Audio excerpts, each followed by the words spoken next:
ఇందాక సాక్ష్యం చెప్పగా విన్నాను. మరి నిజంగా మంచి కన్ఫెషన్ అండి. ఎందుకంటే ఇవాళ చాలామంది మారుమనసు పొందేసాం, దేవుళ్ళలోకి వచ్చేసాం అంటారు. రావటం స్పీడ్గా వచ్చినా మళ్ళా బయటకు వెళ్ళిపోవడం కూడా స్పీడ్గా వెళ్ళిపోతారు. ఇదొకటి. తర్వాత మారుమనసు పొందడం కూడా చాలా స్పీడ్గా పొందుతూ ఉంటారు.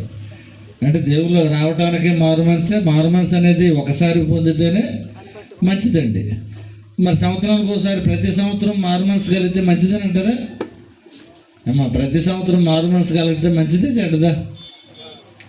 తేడా. ఇప్పుడు సంవత్సరం మారుమనసు కలిగి దేవుళ్ళలోకి వచ్చావు, మళ్ళీ మారుమనసు అంటే ఏంటి?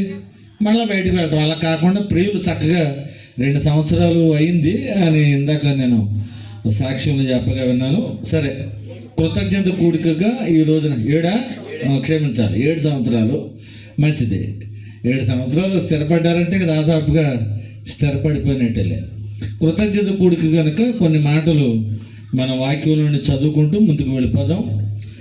1వ దినవృత్తాంతాల గ్రంథం 16వ అధ్యాయం 7వ వచనం నుండి క్రిందకు కొన్ని మాటలు చదువుదాం. అంటే మనిషి తన జీవిత కాలంలో కృతజ్ఞత స్తుతి చెల్లించడం అనేది ఎన్ని రకాలుగా జరుగుతుంది, తర్వాత అన్ని రకాలుగా ఎందుకు చేయాలి అనే సమాచారాన్ని కూడా మనం జాగ్రత్తగా విందాం. 1వ దినవృత్తాంతాల గ్రంథం 16వ అధ్యాయం 7వ వచనం నుంచి.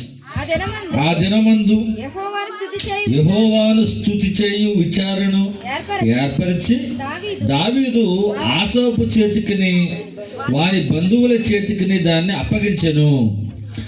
ఆ స్తుతి విధమేననగా బాగా ఆలోచించాలి. అంటే స్తుతించడానికి కూడా ఒక క్రమం ఉంది. కృతజ్ఞత స్తుతులు చెల్లించడానికి ఒక క్రమం ఉంది.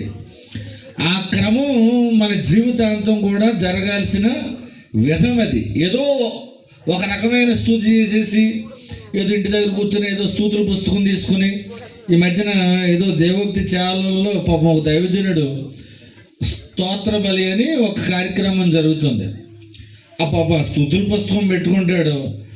పాపం లైన్ మొత్తం పాపం ఆ సంఘబిడ్డలో ఎంత స్పాన్సర్ చేస్తున్నారో తెలియదు, కానీ మొత్తానికి స్తుతులు, ఆ కార్యక్రమం అంతా స్తుతులు చెల్లించడమే. అదొక ప్రోగ్రాం.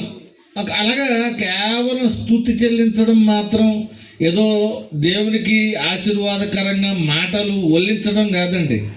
మన బ్రతుకే స్తుతిలో భాగం అయిపోవాలి. అదే చెప్తాడు ఇక్కడ. క్రిందకు వచ్చేటప్పటికి స్తుతి విధమేదనగా అని క్రింద ఎన్ని రకాలు చెప్తాడు చూడండి. మొత్తం ఈ అధ్యాయం అంతా కూడా చాలా రకాలైన స్తుతులు ఉంటాయండి. అంటే దేవుని నేను స్తుతిస్తున్నాను, లేదా దేవునికి నేను కృతజ్ఞత స్తుతులు చెల్లిస్తున్నాను అనుకునే వ్యక్తులు ఎవరైనా చాలా రకాల కార్యక్రమాలు చేయాలండి. ఆ కింద ఆ కార్యక్రమాలు చెప్తున్నాడు. ఏమని? యెహోవాకు కృతజ్ఞత స్తుతులు చెల్లించుడి. అబ్బో, ఇది మాకు బాగా తెలుసండి.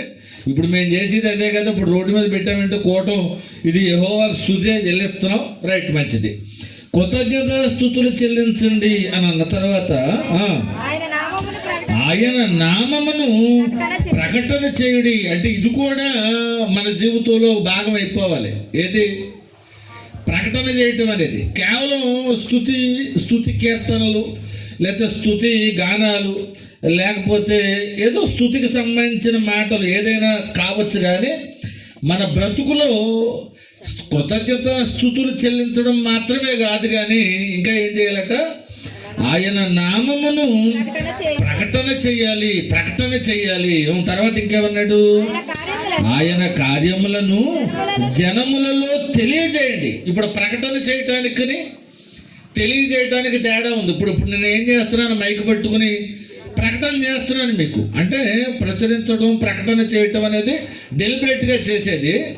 తెలియజేయటం అనేది వ్యక్తిగతంగా ఒక కుటుంబం దగ్గరకో, ఒక బంధువుల దగ్గరకో, స్నేహితుల దగ్గరకో వెళ్ళి విషయాన్ని తెలియజేయటం, విషయాన్ని చేరవేయటం. ఇది ప్రకటన అనేది యూనివర్సల్గా మనం చేసుకెళ్ళిపోతాం. ఇది ఎవరు వింటున్నారో వినదో మనకు తెలియదండి. ప్రచురించే చోట, ప్రకటించే చోట, కానీ తెలియజేసే చోట ఖచ్చితంగా ఒక వ్యక్తి దగ్గరికి వెళ్ళి చక్కగా ఆ వ్యక్తి మంచి కోసం, ఆ వ్యక్తిని సరిచేయటం కోసం, ఆ వ్యక్తిని దేవుళ్ళు నడిపించడం కోసం తెలియజేయాలి. కనుక కృతజ్ఞత స్తుతులు చెల్లించడం ఒక భాగం. తర్వాత ఆయన నామమును ప్రకటించటం, తర్వాత ఆయన కార్యములను తెలియజేయటం, ఆయనను గూర్చి పాడుడి, ఆయనను గూర్చి కీర్తించుడు. ఇదేటండి పాడటం కీర్తించడం ఒకటి కదా. పాడమంటున్నాడు, మళ్ళీ కీర్తన అంటున్నాడు. అంటే పాటకి కీర్తనకి తేడా చేయలేదు. కీర్తన అంటే దేవుని యొక్క గొప్పతనాన్ని తెలియజేసేది కీర్తన. పాటనంటే ఒక వ్యక్తికి గుణపాఠాన్ని నేర్పించేది పాట. కనుక మనం పాడితే పాటలన్నా పాడేస్తాం, లేదా కీర్తిస్తే కీర్తనలన్నా ఉంటాయి. కానీ దేవుని సేవలో లేదా దేవుని యొక్క స్తుతిలో కీర్తన ఉండాలి. అంటే దేవుని యొక్క ఘనతని, దేవుని యొక్క వ్యక్తిత్వాన్ని, లేదా దేవుని గూర్చి కీర్తించగలిగింది ఏదైతే ఉందో ఆ కీర్తనలో ఉండాలి. అలాగే మనం పాట పాడితే ఒక వ్యక్తి యొక్క మనసు మారటానికి ప్రేరేపించే గుణపాఠం కూడా ఉండాలి. ఈ రెండు బ్యాలెన్స్డ్గా లేకపోతే కేవలం దేవుని యొక్క గొప్పతనాన్ని, దేవుని యొక్క ఉన్నతిని తెలుసుకున్న వ్యక్తి మనసు మార్చుకోవడం కూడా తెలియజేయాలి. అది మన బాధ్యత. కనుక నేను పాడుతున్నా, ఆయన గురించి పాడమంటున్నాడు, అలాగే ఆయనను కీర్తించుడి అంటున్నాడు. ఆయన అద్భుత క్రియలన్నిటినీ సంభాషణ చేయొచ్చు. ఎన్ని రకాలు, ఇదంతా కూడా స్తుతిలో భాగమే. పైన అన్నాడు స్తుతి విధమేదనగా.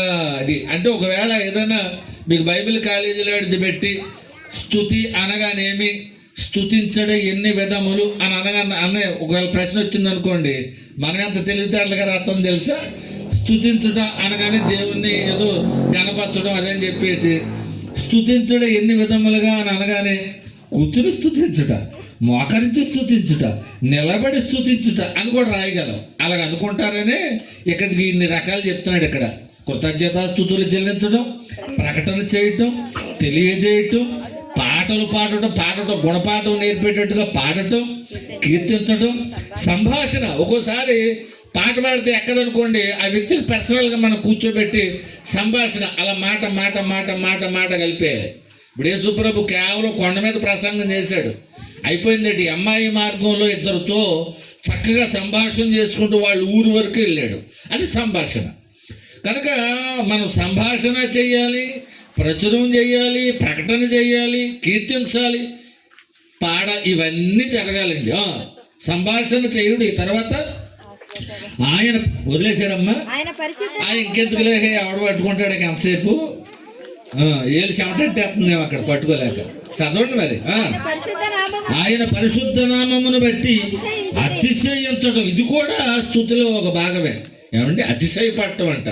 అంటే ఇలాంటి దేవుణ్ణి కలిగి ఉన్నాం మేము, ఇలాంటి రక్షకుణ్ణి కలిగి ఉన్నాం, లేకపోతే పరిశుద్ధాత్మ దేవుణ్ణి కలిగి ఉన్నాం అని అతిశయం. అంతేగాని పురుగుని, ఆ పేడని, లేకపోతే పేడలో పురుగుని అని మళ్ళీ మనం ఏదో తగ్గించేసుకుంటున్నామని క్రమంలో ఏం చేస్తున్నామంటే మన దేవుణ్ణి కూడా తగ్గిస్తున్నాం. ఇప్పుడు దేవుణ్ణి ముందు నా దేవ, నా కన్న తండ్రి, మా నాయన అని అంటాం. మళ్ళీ కాసేపు ఉన్నాక నేను పురుగుని పెంటలో ఉంటాను అని అన్నాం అనుకోండి. ఇప్పుడు మనం పురుగు అయితే మన కన్న తండ్రి కూడా ఏమవ్వాలి? పెద్ద పురుగు అవ్వాలి. కనుక మనం ఏదో నేను తగ్గించేసుకుంటున్నాననే భ్రమలో తండ్రికి తలవంపులు తెచ్చే ప్రయత్నం ఏమి చేయకండి. ఒకప్పుడు నిజంగా పురుగు అని అనుకుంటే, ఎప్పుడది రక్షణ పొందకముందు ఒకవేళ నువ్వు పురుగుని అనుకుంటావో, లేకపోతే కీటకాన్ని అనుకుంటావో, ఏమనుకుంటావో అని అనుకో, పర్వాలే. కానీ ప్రభు రక్తంలో కడగబడిన తర్వాత, ఏమండి, ఈవేళ ప్రభు కోసం నువ్వు ప్రభు బిడ్డగా నిలబడిన తర్వాత మళ్ళా పురుగు అది అని అనకూడదు. ఇక మీద మాకు మేటుందంటే అతిశయించగలగాలి. అదే అంటున్నాడు అక్కడ. ఆయన పరిశుద్ధ నామమును బట్టి అతిశయించుడి. యెహోవాను వెతుకువారు హృదయములలో సంతోషించుదురుగాక. ఇదే కాకుండా మీరు లైన్గా చదవాలంటే అవ్వదు, కానీ ఈ స్థుతిలో ఇంకేమి కార్యక్రమాలు ఉన్నాయో నేను వచనం చెప్తాను, అందులో ఏముందో చదువుతాను, మీరు జాగ్రత్తగా నోట్ చేసుకోండి. అవసరమైతే అలాగా ఒక గీత అలా గీసేసుకుని రెడీ అవ్వండి. 11వ వచనంలో యెహోవాను ఆశ్రయించుడి అని ఉందా? ఇదిలో కూడా స్తుతిలో భాగమే. తర్వాత అదే 11వ వచనంలో ఆయన సన్నిధి నిత్యము వెతకాలట. ఇప్పుడు ఈవేళ సహోదరుడు ఇందాక సాక్ష్యం చెప్పాడు, మంచిది. లేకపోతే మీరు అందరూ కూడా ఇదిగో ఈ సాక్ష్యాన్ని బట్టో లేకపోతే ఈ కొడుకుని బట్టి అందరూ ఇక్కడ ఉన్నాం. సరే, ఈ ప్రార్థన అయిపోయిన తర్వాత ఏం చేస్తారు? ఇంటికి వెళ్ళిన వెంటనే పడుకుంటారట. అంతకమ్మ నిద్ర వచ్చేద్దటి, మళ్ళీ టీవీ ఆన్ చేయాలి, ఆ కళ్ళు వాచిపోయేలాగా ఆ రిమోట్ అలాగే ఎక్కడ పడేస్తా పోయినవు లేనంతగా అలసిపోవాలి. అప్పుడు కానీ నీకేమి నిద్ర ఏమి అమ్మో ఇక్కడ ప్రార్థన ముగించేసుకున్నట్టు ఇంటికి వెళ్ళిపోయి ప్రార్థన చేసేసుకుని అంత పడుకునేవాడు ఎవడం లేడు. ఏదో మీరు అనుకుంటున్నారు మీ భ్రమ అంతే. ఒకవేళ పిల్లోడు ముసుగారు దుప్పటి కప్పేసుకున్నాడు పడుకుంటున్నాడు, ఆ లోన ఆన్ చేసి ఉంటాడు. ఎవరు ఫోను అక్కడ. ఇప్పుడు ఈ మధ్యన ఆ కోటకి వెళ్ళిన చోట ఏలు ముద్దలు పెడతలేదు అటు ఎత్తుకు ఇది గీసి గీసి గీసి గీసి గీసి మొత్తం ఈ ముద్రలన్నీ అరిగిపోతున్నాయి, ఏలు పని చేస్తలేదట. ఇక అప్పుడు ఆ కడ్డి మీద కూడా పని చేయం కొంతకాలానికి, ఎందుకంటే ఇది కూడా పోద్ది, జాగ్రత్త. అలాగే కాకుండా ఆయన సన్నిధిని నిత్యము అంటే ప్రార్థన అయిపోయిన తర్వాత కూడా ఏం చేయాలి, ఆయన సన్నిధిని వెతకాలి. రేపు కాసేపు ఉన్నాక పడుకున్న తర్వాత తెల్లారు లేచిన తర్వాత మళ్ళీ ఏం చేయాలి, మళ్ళీ ఆయన సన్నిధిని వెతకాలి. కనుక కృతజ్ఞత స్తుతులు చెల్లించడానికి ఒక సమయం ఉంది, ప్రచురించడానికి ఒక సమయం ఉంది, సంభాషణ చేయడానికి ఒక సమయం ఉంది, పాడటానికి ఒక సమయం ఉంది. కానీ ఆయన సన్నిధిని వెతకటానికి మాత్రం సమయం ఏమి రాయలేదు అక్కడ. నిత్యము అంటే నువ్వు ఏ టైంలోనైనా సన్నిధిని వెతకొచ్చు. ఇప్పుడు యాకోబు గారు కలగూర వంటకం చేసుకుంటున్నాడట. సహజంగా వంటకం చేసుకునేటప్పుడు ఏం ఆలోచనలు ఉంటాయి, ఈ పప్పు చూస్తేనేమో తక్కువ వేశాను. ఇప్పుడు కలగూర వంటకం అంటే ఏంటి తెలుసు మీకు? కలగూర వంటకం అంటే ఏ కాయ పుల్లుగా లేదండి అక్కడ. పుల్లుగా దొండకాయ కూర కాదు, అది బెండకాయ కూర కాదు, లేకపోతే బీరకాయ కూర కాదు. ఇప్పుడు సంతకి వెళ్తారు, తెచ్చుకుంటారు, ఒక 1/2 కేజీ కాయగూరలు తెచ్చుకున్నారు అనుకోండి, మీ ఇద్దరికి 1/2 కేజీ ఎక్కువైపోతే 1/4 కేజీ తక్కువ అయిపోతే అప్పుడు ఏం చేస్తారు, దాదాపుగా 2 కాయలు 2 దొండకాయలు 3 దొండకాయలు అలా ఉండిపోయేలా ఉంచుకుని మిగిలిన వండేసుకుంటారు. అలాగా సంతంత అయిపోయి మళ్ళా మంగళవారం సంత అనుకోండి, మళ్ళీ ఆదివారం సాయంకాలం సోమవారానికి ఏ కాయ పూర్తిగా ఉండదు, బెండకాయలు పూర్తిగా ఉండవు, దొండకాయలు పూర్తిగా ఉండవు. అదో కాయ అదో 2 కాయలు అయ్యో 2 కాయలు ఉంటే ఇవన్నీ కలిపి వండుకుంటామే, దాన్ని ఏమంటారు, అది కలగూర. అందులో ఆ సాలీసాల కూరలోనే ఏదో ఎర్ర కింద కనపడిందట ఆడికి, ఎవరికే వేసేవాడు అదే ఆ కింద. మరి అలాగే చిక్కుడు కింద లేచి పొంగిపోతూ ఉంటుంది కదా ఆ సాంబార్లో, మరి అదే చిక్కుడు కింద కనపడిపోతే ఇంకేం కింద కనపడుతుంది. అది చూస్తే ఆ కింద ఎగిరెగిరెగిరే పొంగుతున్న కిందను చూసేటప్పుడు కూడా ఆశ చావలేదట, దానికి ఆశపడిపోయాడు. ఇప్పుడు మీరు ఆలోచించండి, ఆ కలగూర వంటకం చేసుకునే ఒక వ్యక్తికి సహజంగా ఏం ఆలోచన ఉంటుందంటే ఈ ఎలా ఉంటుందో కానీ నిజంగా చాలా బాగుంటుందండి. ఇప్పుడు ఏ కూర అయినా ఫెయిల్ అయిపోవచ్చు, కానీ ఆ నానాజాతి కూరలు కానీ నానాజాతి ఆకులు కానీ వండుకున్న కూర టేస్ట్గా ఉంటుందమ్మా, బాగుంటుందా బాగోదా? సాలిసాలకుండా వండుకున్న కూర బాగుంటుందండి. అన్ని ఫుల్గా సంత తెచ్చేసిన రోజున ఉండండి ఖచ్చితంగా పాడైపోద్ది అది, ఎందుకంటే ఏదో అన్నీ ఉన్నాయన్న ఇది అన్నమాట. సరే, మొత్తానికి ఆ వంటకం వండుకునేటప్పుడు కూడా సరే అన్నగారు వచ్చారు, నాకు ఒరే ఆకలితో చచ్చిపోతున్నాను, నాకు ఆ కూరలో ఏదో పెట్టు, నాకు కాస్తంత ఆహారం పెట్టంటే యాకోబు నిజంగా ఏమనాలి, సరే అన్నయ్య నువ్వు అన్నగారు కాబట్టి నువ్వు అడిగిన తర్వాత నేను వేయకుండా ఉంటానా అని అనొచ్చు. లేదా ఇప్పుడు వచ్చి కూర కావాలంటే కుదరదు, అసలు నాకనే వండుకున్నానా అని అనొచ్చు. ఏదో ఈ మాట ఏమంటలేదటండి. అలాగ అన్నగారు అడగగానే ఏమన్నాడట, నా చేస్తావు చేస్తావు అయితేనే నీకు ఈ కూర ఇస్తాను, నాకేమిస్తావు అంటే కూర వండుకునేటప్పుడు కూడా యాకోబు ఏం ఆలోచిస్తున్నాడు అది. కనుక ఆయన సన్నిధిని ఎప్పుడు ఆలోచించాలంటే నువ్వు ఏ పని చేస్తున్నా ఆయన సన్నిధిని కూర్చొని ఆలోచించడమే. అలాగే హానోకు గురించి కూడా మీరు చాలాసార్లు వినుంటారు. హానోకు దేవునితో నడుచుచు కుమారులను కుమార్తెలను కనేది అన్నట్టు. అంటే ఆయన సంసారం చేసేటప్పుడు కూడా ఎవరితో నడుస్తున్నాడు, అది లెక్క. అంటే మీరు చక్కగా సజావుగా మీ బ్రతుకును కొనసాగిస్తున్నప్పుడు నిత్యము ఆయన్ని కొనియాడుకోవచ్చు, నిత్యము ఆయన సన్నిధిని వెతకొచ్చు, నిత్యము ఆయనతో నడవచ్చు, దానికి ఏమి ఇబ్బంది ఏమి లేదు. తర్వాత ఇంకేమన్నాడు క్రింద 13వ వచనంలో చూడండి, ఆయన ఆశ్చర్య కార్యములను జ్ఞాపకం చేసుకోవాలి. ఇది కూడా ఈ స్తుతిలో ఒక భాగం. తర్వాత కింద 23వ వచనానికి వచ్చాడు, అప్పటికి అంటున్నాడు, సర్వభూజనులారా యెహోవాను సన్నుతించుడి, అనుదినము ఆయన రక్షణను ప్రకటించండి. అనుదినము ఆయన రక్షణ ప్రకటిస్తున్నారు అంటే మీకు తెలిసిన వాళ్ళతో ఎవరితోటైనా 1-2 మాటలు పంచుకుంటున్నారు దేవుని గురించి, లేదు నేను ఉండటమే, నేను తింటమే, నేను చేసుకుంటమే అని అనుకుంటున్నారా? ప్రతిరోజు దేవుడిస్తున్న ఆయుష్, ప్రతిరోజు దేవుడిస్తున్న ఊపిరి ఏమంటే ఓ రాత్రి పడుకుని తెల్లారి లేచేటప్పటికి మన మీద దేవుడు ఎంత పెట్టుబడి పెట్టాలి తెలుసా? ఇప్పుడు ఏదైనా కిడ్నీ ప్రాబ్లం వచ్చింది అనుకోండి, హాస్పిటల్కి వెళ్తే ఎంత అవుద్ది ఖర్చు? 2-3 లక్షలన్నా అవుద్దా కిడ్నీ ట్రాన్స్ప్లాంటేషన్కి? అంటే నువ్వు పడుకునేటప్పటికి నీ కిడ్నీలు ఏ కండిషన్లో ఉన్నాయో తెల్లారు లేచేటప్పటికి కూడా అదే కండిషన్లో ఉన్నాయంటే నీ కిడ్నీస్ మీద దేవుడు ఎంత పెట్టి ఉండాలి. తర్వాత నీ గుండె రాత్రి పడుకున్నప్పుడు ఎలాగుందో తెల్లవారు లేచేటప్పుడు కూడా అదే కండిషన్లో ఉందంటే నీ గుండె మీద ఎంత పెట్టుబడి పెట్టి ఉండాలి, నీ బ్రెయిన్కి ఎంత పెట్టుబడి పెట్టి ఉండాలి, నీ ఇన్నర్ ఆర్గాన్స్కి ఎంత పెట్టుబడి పెట్టి ఉండాలి, నీకు ఎంత రక్త సరఫరా చేసి ఉండాలి. ఏమండి ఇన్ని లక్షల రూపాయలు పెట్టుబడి పెట్టి తెల్లారి నీళ్ళు లేపుతుంటే మళ్ళీ ఏం చేస్తున్నావు? మళ్ళీ బలాదురుగా తిరగటమే. మళ్ళీ రాత్రి పడుకునే ముందు బంగారు దేవదూతల్ని ఏంటి సేవండి అయితే పనిచేసేటి బంగారు దేవదూతలంట. మళ్ళీ ఇంకో ఆవిడ అంటుంది, మా తెలిసిన ఆవిడ, గాబ్రియల్ దూతను పంపు ప్రభు. ఇంకో దూత అయితే పేరు లేని దూత అయితే ఆవిడ సెట్ అవుదేమో, ఖచ్చితంగా చెప్తుంది ఆవిడ, నాకు గాబ్రియల్ దూత కావాలంట. ఇక ఈవిడ వచ్చి కూర్చుంటే ఇక ఆయన ఏం చేస్తాడు, ఇక ఆయనకి ఏం పనేం లేదంట. గాబ్రియల్ దూత కావాలంట, బంగారు దూతలు కావాలంటే దూతల్లో కూడా బంగారమే. మళ్ళీ మనోళ్ళకి పరలోకం అంటే ఎందుకు వస్తుంది చెప్పమంటారా? అమ్మో మనోడు ఎక్కడైతే మనోళ్ళు చెప్పేవాళ్ళు ఏం చెప్తారంటే, ఎక్కడైతే బంగారాన్ని మనం మొయ్యాలి, పరలోకంలో అయితే బంగారమే మన ఈదుల్లో ఉంటుంది. ఏంటి అక్కడికి వెళ్ళినా కూడా బంగారం కావాలి మనకి. ఆత్మకి బంగారం ఎక్కడెట్టుకుంటుంది ఆత్మ? ఇప్పుడు ఆత్మ అంటే ఇది ఇలా పొగలా లేచిపోతుంది అనుకోండి, ఆ పొగ ఎలా లేచి పొగ ఎక్కడ తగిలించుకుంటుంది?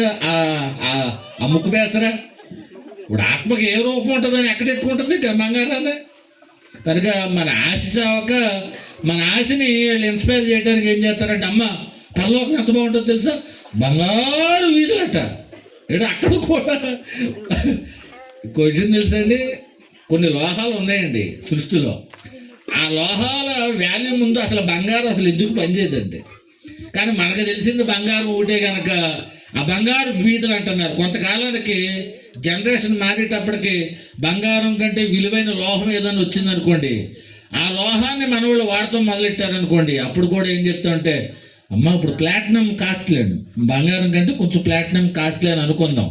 కొంతకాలానికి అమ్మ ఏమనుకుంటారు బంగారం పర్లేకుండా అక్కడ ప్లాటినం ఇప్పుడు మనం వేసుకుంటున్నావా, అక్కడ ప్లాటినం రోడ్లు ఉంటాయని చెప్పినా ఆశ్చర్యపడకలేదు. అది వద్దండి మనకి. అసలు ఇక్కడే బంగారంతో ఏడవలేకపోతున్నాం, మళ్ళీ అక్కడ కూడా నెట్టే వద్దు. మీరేం చేయాలంటే, కేవలం నా కన్నతండ్రి ఉన్నాడు అక్కడ.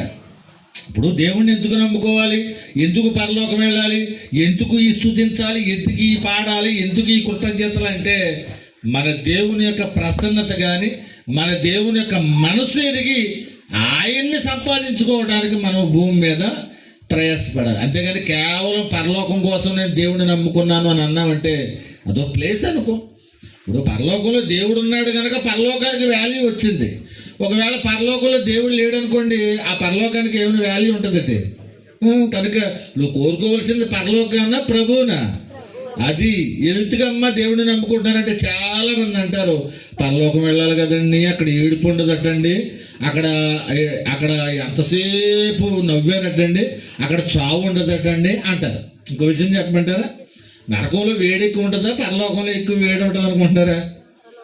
నరకాన్ని కలగజేసిన ఆయన ఉంటాడు అక్కడ. కనుక నిత్యము దహించు అగ్నితో ఎవడు ఉండగలడు అని అంటాడండి.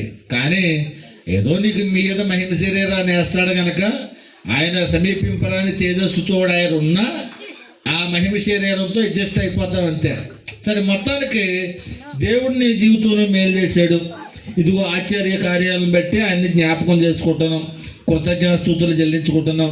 ఇంకా చాలా ఉంటాయండి. రక్షణ, అనుదినమైన రక్షణ ప్రకటించండి, అన్ని జనులను ఆయన మహిమను ప్రచురించండి. ఇలా చెప్పుకుంటూ వచ్చి చూడండి 29వ వచనం చివరికి వచ్చేటప్పటికి ఆయన ఎదుట సాగిలపడుడి అంటాడు. 30వ వచనంలో భూజనులారా ఆయన సన్నిధిని వణకుడి అంటాడు. ఇప్పుడు ఏమైనా అడుగుతున్నారంటే, ఆయన సన్నిధులు ఎప్పుడన్నా ఉడకారమ్మా మీరు?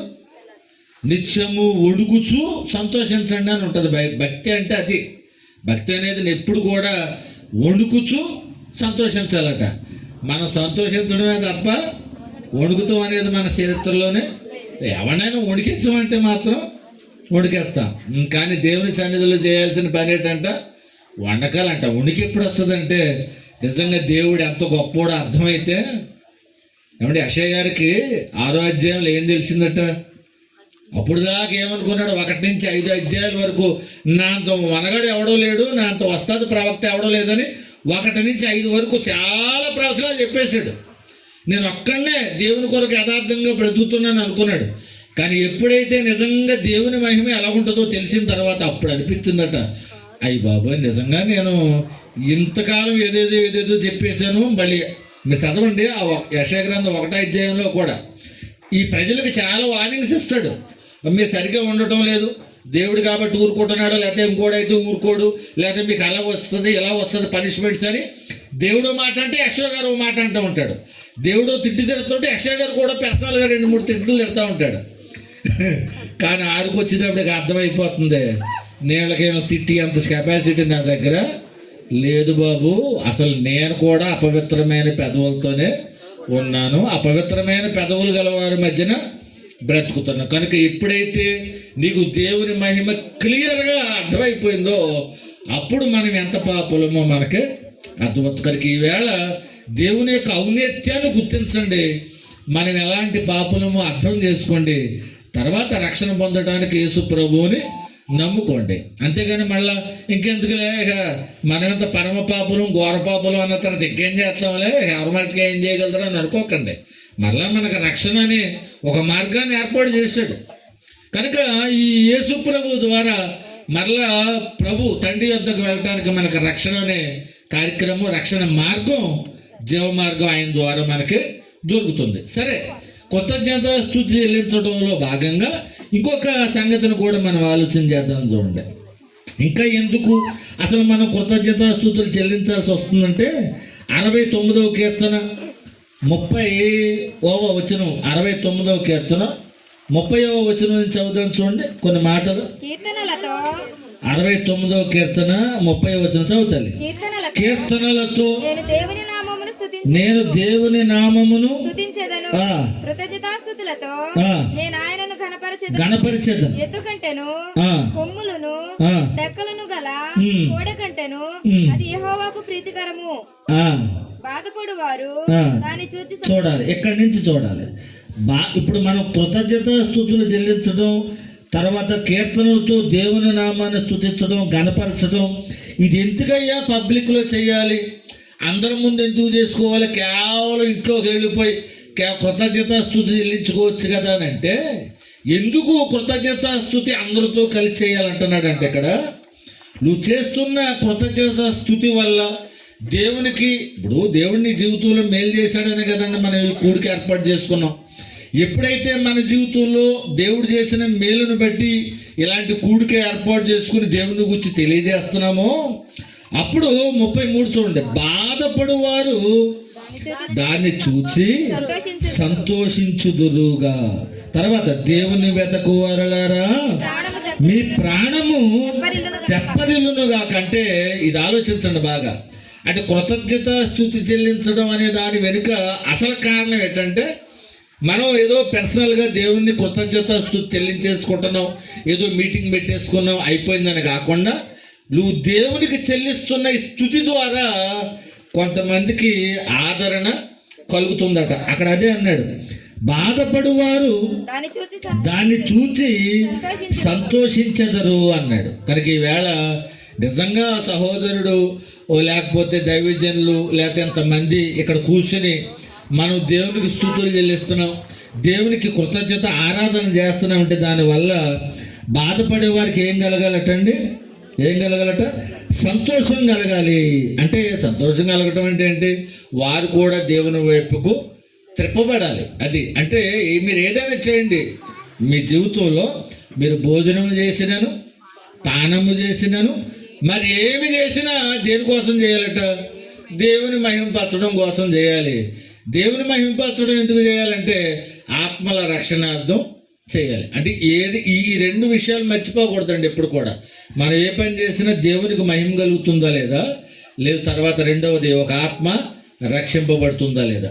ఈ రెండిట్లో ఏది జరగకపోయినా అసలు మనం ఏం చేసినా అనవసరం. అందుకనే తెస్సలోనికైలకు రాస్తూ అంటాడు, మీరు దేవుని పని చేయకుండా అసలు భోజనం కూడా చేయడానికి వీల్లేదు అన్నాడు. అంటే మనం అసలు ఏ పని చేయకుండా 3 పూటలు మరి 3 పూట భోజనం చేసేస్తున్నాం. మరి దానికి లెక్క అడుగుతాడు రేపు పొద్దుట. మనం పీల్చుతున్న ఊపిరికి లెక్క అడుగుతాడు, మనం నడుస్తున్న నడక అడుగులకు లెక్క అడుగుతాడు, ఏమంటే త్రాగే నీటికి లెక్క అడుగుతాడు, మనం కాచిన కన్నీటికి లెక్క ఉంది ఆయన దగ్గర, మనం మాట్లాడిన మాటలకు లెక్క ఉంది ఆయన దగ్గర, మన ఆలోచనలకు లెక్క ఉంది, సమస్తానికి లెక్క అప్ప చెప్పాలి. ఇప్పుడు మీరు ఆలోచించండి, మనం ఎప్పుడైతే ఒక పని అది మాట చేత కానీ క్రియ చేత కానీ దేని చేసినా కానీ దేవునికి మహిమార్థంగా చేయాలి. అలాగే ఆ క్రియ వెనుక ఒక ఆత్మ రక్షింపబడాలి. దానికి ఈవేళ ఇంత ఖర్చు పెట్టి ఇంతమంది దైవజనులు కూర్చొని ఏదో ఒక వాక్యాన్ని మేము ముందు చెప్తున్నామంటే ఈ కార్యక్రమం ద్వారా కనీసం కొన్ని ఆత్మలైనా రక్షించబడితే పరలోకంలో దూతలు ఎదుట తండ్రికి ఎంతో సంతోషం. అంతేగాని ఒక ఆత్మ కూడా రక్షింపబడకుండా, లేకపోతే ఆల్రెడీ రక్షణ పొందుకున్న ఆత్మలు, వెనకదారిపోతున్న విశ్వాసులు మరలా దేవుని యొక్క రాలేకపోతే ఈవేళ మనం ఎన్ని ఆరాధనలు చేసిన దానివల్ల ఉపయోగం ఏమీ లేదండి. కనుక ఈ కూడిక ఒకవేళ ఇంకా ఎవరైనా విశ్వాసంలో వెనక్కి జారిపోతున్నారంటే వాళ్ళని మరలా దేవుని వైపుకు నడిపించేదిగా ఉండాలి. ఒకవేళ ఇంకనూ దేవుణ్ణి ఎరగనటువంటి వారు ఎవరైనా ఉంటే వాళ్ళు దేవుని వైపుకు తిరిగేటట్టుగా ఉండాలి. అందుకని అన్నాడు ఇక్కడ, బాధపడువారు దేన్ని చూసంటే మనం దేవుని స్తుతించడం కానీ దేవునికి చెల్లించే కృతజ్ఞతా స్తుతులు చూసి వాళ్ళు ఏం చేయాలట, సంతోషించడం అంటే దేవుని వైపుకు వాళ్ళు ఆకర్షించబడాలి. ఇంకా కొన్ని మాటలు చదువుతాను చూడండి. మత్తయి సువార్త 15వ అధ్యాయం. ఇంకా కృతజ్ఞతా స్తుతులు చెల్లించడం వల్ల నాయన 9:5 ఎంత, ఇంకా 5 నిమిషాలు, చాలా గొప్ప టైం ఇచ్చాడైతే. మత్తయి సువార్త 15వ అధ్యాయం 36. ఎందుకంటే మా తమ్ముడిది అన్ని టైమే ఎండిపోతాయి. చెప్పండి, చదవండి. కృతజ్ఞతాస్తుతులు చెల్లించి వాటిని విరిచి తన శిష్యులకు ఇచ్చెను. శిష్యులు జనసమూహములకు వడ్డించిరి. వారందరూ తిని తృప్తి పొందిన మీదట చాలా అంటే కృతజ్ఞతాస్తుతులు చెల్లించక ముందు అవి ఎన్ని ఉన్నాయంట, అక్కడ 7 రొట్టెలు ఉన్నాయంట, 2 చేపలు ఉన్నాయట. ఇప్పుడు కృతజ్ఞతాస్తుతులు చెల్లించిన తర్వాత ఎంతమంది సరిపోయి అంటాయి? అబ్బో 4,000 మంది మగవాళ్ళ కంటే, పురుషులు అంటే స్త్రీలు కూడా ఇంకో 4 మంది ఉండొచ్చు. 4,000 గంటలు ఉన్నాయంటే కనీసం 2,000 పిల్లలని ఉండొచ్చు. 4, 4, 8, 8, 2, 10, దాదాపుగా 10,000 మందికి సరిపోయినాయి. అంటే కృతజ్ఞత స్తుతి చెల్లించడం అనేది దేవుడు నీకు అనుగ్రహించిన ఒక మేలుకి నువ్వు ఎప్పుడైతే కృతజ్ఞత స్తుతి చెల్లిస్తావో ఆ మేలు అనేక వేల రెట్లుగా అది ఏమవుతుందంటే మల్టిప్లై అవుతుంది, అంటే విస్తరించబడుతుంది. కానీ చాలామంది దేవుడు తమ జీవితంలో చేసిన మేళ్లను గూర్చి ప్రజల ముందు ప్రకటించరు, లేకపోతే దేవునికి కృతజ్ఞత స్తుతులు వాళ్ళు చెల్లించలేరు. అలా చెల్లించని కారణాన ఇదిగో ఇప్పుడు ఏదో 5 రొట్టెలు 2 చేపలు, లేకపోతే 7 రొట్టెలు, ఎన్ని చేపలు అంటున్నాను, 7 రొట్టెలు కొన్ని చిన్న చేపలు. దాని తర్వాత కృతజ్ఞతాస్తుతులు చెల్లించడం వల్ల దాదాపుగా కొన్ని వేల మందికి సరిపడినంత ఆశీర్వాదం వస్తే నువ్వు కృతజ్ఞతాస్తుతి దేవుడు చేసిన మేలుకి చెల్లించకపోతే ఆ రావాల్సిన ఆశీర్వాదాన్ని కూడా ఏమైపోతామంటే మనం మిస్ అయిపోతాం. అంటే ఒక రకంగా చెప్పాలంటే చూడండి, మన హోటల్కి వెళ్ళినప్పుడు ఆ బేరర్కి టిప్స్ అని ఇస్తారా? టిప్స్ అంటారు దాన్ని, TIPS. టిప్స్ అంటే ఇది మామూలుగా చిల్లరెత్తామని కాదు, దానికి ఫుల్ ఫామ్ ఉంది. టిప్స్ అంటే TIPS అంటే టు ఇన్షూర్ ప్రాంప్ట్ సర్వీస్ అని అర్థం. ఏమన్నా సౌండ్ తగ్గిందేంటి? పర్లేదు అన్న, తగ్గించిన పర్లేదు. టు ఇన్షూర్ ప్రాంప్ట్ సర్వీస్, దాన్ని టిప్స్ అంటారు. అంటే అర్థం ఏంటి? ఈవేళ నువ్వు చేసిన సేవకు ఆ బేరర్ చక్కగా మర్యాదపూర్వకంగా చేశాడు కనుక ఈవేళ మనం కూడా అతనికి కొంత చిల్లరో లేకపోతే కొంత అమౌంట్ ఇవ్వడం. దాని అర్థం ఏంటంటే టు ఇన్షూర్ ప్రాంప్ట్ సర్వీస్ అంటే నెక్స్ట్ టైం వచ్చినప్పుడు కూడా చాలా నమ్మకమైన సర్వీసు అతడు ఇవ్వాలంటే ముందు మనం ఏం చేయాలి? అతనికి ఇదిగో టిప్స్ ఇవ్వాలి, ఆ చిల్లర ఇవ్వాలి. ఆ చెలరటం అనేది నువ్వు నెక్స్ట్ టైం వచ్చేటప్పటికి మళ్ళీ సల్తిపోని పులిపోని అక్కడెక్కడ ఫ్రిడ్జ్లో తీసుకొచ్చి కప్పగా వేడి చేసేసినవి కాకుండా నీకు నిక్కచ్చైన ఆహార పదార్థాలు తెచ్చిపెట్టడానికి నువ్వు ఇస్తున్న టిప్స్ అది టు ఇన్షూర్ ప్రాంప్ట్ సర్వీస్ అంటే అదే అర్థం.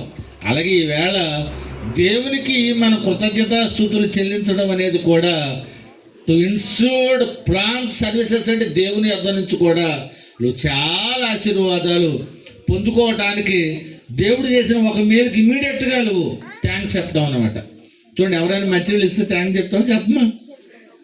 ఆ మంచినీళ్ళు ఇచ్చిన గ్లాసుని అలా పాడేసావు అనుకోండి, మళ్ళీ గుమ్మాలోకి వెళ్తే నీకు మంచినీళ్ళు ఇస్తారా? తొక్కుని ఆరదీసేస్తారు ఈసారి వస్తే. అందుకనే నువ్వు మంచినీళ్ళు ఇచ్చినప్పుడు ఎంత అయితే ఉబ్బిడిగా థ్యాంక్స్ అని చెప్తావో నెక్స్ట్ టైం వచ్చినప్పుడు టీ ఇస్తారు ఈసారి, లేదా మజ్జిగ అన్న మినిమం గ్యారంటీ నువ్వు మంచినీళ్ళు ఇచ్చినప్పుడు థ్యాంక్స్ చెప్తే. అలాగే దేవునికి కృతజ్ఞతాస్తుతులు చెల్లించడం వల్ల నీకు ఆల్రెడీ నీ దగ్గర ఉన్న ఆశీర్వాదం ఏమవుతుందంటే మల్టిప్లై అవుతుంది. అలాగే యోహాను సువార్త 11వ అధ్యాయం కూడా చదివండి, ఒక మాట ముగించేస్తాను. యోహాను సువార్త 11వ అధ్యాయంలో స్తుతి అనేది మృతమైపోయిన అవకాశాలను కూడా ఏం చేస్తుందంటే సజీవంగా బ్రతికింపజేస్తుంది. కొన్ని విషయాల్లో మనం ఇంకేముందిలే ఫెయిల్ అయిపోయాం మనం, ఇక మళ్ళీ వల్ల ఏమీ కాదు అని అనుకునే పరిస్థితిలో కూడా చూడండి, మా యోహాను సువార్త 11వ అధ్యాయం 41వ వచనం, యేసు కన్నులు పైకెత్తి తండ్రి నీవు నా మనవి వినినందున. ఎవడు అప్పటికి వినేశాడా? అప్పుడు లాదర బయటకు వచ్చేసాడా? 41వ వచనానికి లాదర బయటకు వచ్చాడా? రాలేదండి. మరి ఇదేంటండి అప్పుడే వినేశాడు అంటున్నాడేంటి? తర్వాత మన జీవితంలో పిల్లోడు 10th క్లాస్ పాస్ అయిన తర్వాత లడ్డులు పంచి పెడతామా, పరీక్షలు రాసిన అంటే పంచేస్తామా? పాస్ అయ్యాడు ఏమో సార్ నేను అనుకున్న మార్కులు వస్తేనే లడ్డులు, లేదా లడ్డు లేదు గాడిద గుడ్డు లేదు అంటారు. కానీ కృతజ్ఞతాస్తుతి అనేది అన్ని జరిగిపోయిన తర్వాత చెల్లించడం కాదండి. ఇక్కడ లాజరు బతికొచ్చేసిన తర్వాత చెల్లించలేదు కృతజ్ఞతాస్తుతి. లాజరు అసలు సమాధిలో ఉండగానే చెల్లిస్తున్నాడు. అది చూడండి, అక్కడ చదువుతారు, యేసు కన్నుల పైకెత్తి తండ్రి నీవు నా మనవి వినినందున నీకు కృతజ్ఞతాస్తుతులు చెల్లించుతున్నాను అన్నాడు. అలాగన్న తర్వాత ఇప్పుడు చూడండి 43లో ఆయన అలాగూ చెప్పి, అంటే ముందు కృతజ్ఞతాస్తుతులు చెప్పాడు, తర్వాత లాజరు బయటికి రమ్మని బిగ్గరగా చెప్పగా చనిపోయిన వాడు సరే బయటకు వచ్చాడు. కనుక కృతజ్ఞతాస్తుతి అని అనగానే దేవుడు చేసిన మేళ్ళకి చేసిన తర్వాత చెల్లించేదే కాదు, ఆయన చెయ్యక ముందు కూడా కృతజ్ఞతాస్తుతి మనం చెల్లించవచ్చు. అది ఇప్పుడు మీరు ఆలోచించండి, ఏదైనా దేవుడు కార్యం చేసిన తర్వాత కృతజ్ఞతాస్తుతి చెల్లించే బాగుంటుందా? కార్యం చెయ్యకపోయినా నా దేవునికి నేను కృతజ్ఞతాస్తుతి చెల్లిస్తాను, ఆయన చేసినా చేయకపోయినా. ఇది ఇంకా బాగుంటుందండి. కనుక కృతజ్ఞతాస్తుతి అని అనగానే అది మన బాధ్యత. ఎందుకంటే నువ్వు ఎప్పుడైతే కృతజ్ఞతాస్తుతి చెల్లిస్తున్నావో అనేకులు నువ్వు చెల్లించగా విని వాళ్ళు కూడా మారు మనసు పొందుతారు. ఇది మొదటి పాయింట్. రెండవది, కృతజ్ఞతాస్తుతి చెల్లించడం అనేది నువ్వు పొందుకున్న ఆశీర్వాదాన్ని అది ఏం చేస్తుందంటే మల్టిప్లై చేస్తుంది, అంటే విస్తరింపజేస్తుంది. రెండవది. మూడవది, సజీవంగా అంటే మృతమైపోయిన అవకాశాలని కూడా మళ్ళా జీవించినట్టుగా నీ ముందుకు తీసుకురాగలదు దేవునికి చెల్లించే కృతజ్ఞతాస్తుతులు. కనుక నిజంగా తమ్ముడు చెప్పిన సాక్ష్యాన్ని బట్టి మరి ఎక్కడున్నారు కుటుంబం నాకు తెలియదు, కానీ వాళ్ళకి వందనాలు తెలియజేస్తున్నాను. అలాగే నాతో పాటు ఎంతమంది అబ్బో అప్పుడు ఎవరిని వదిలే తినేస్తారు, చాలా గొప్ప ప్రసంగికులు ఉన్నారు. నాకేదో ఒక అవకాశమే తప్పింది, నా మీద మంచి ప్రసంగాలు చేయగలిగిన పెద్దలు ఉన్నారు, నాకంటే చిన్నవారు ఉన్నారు. వాళ్ళందరూ కూడా నా వందనాలు తెలియజేసుకుంటూ, అవకాశం ఇచ్చిన తమ్ముడు కూడా వందనాలు తెలియజేసుకుంటూ నా మాటలు ముగిస్తున్నాను. దేవుడి మాటలు దీవించుగాక.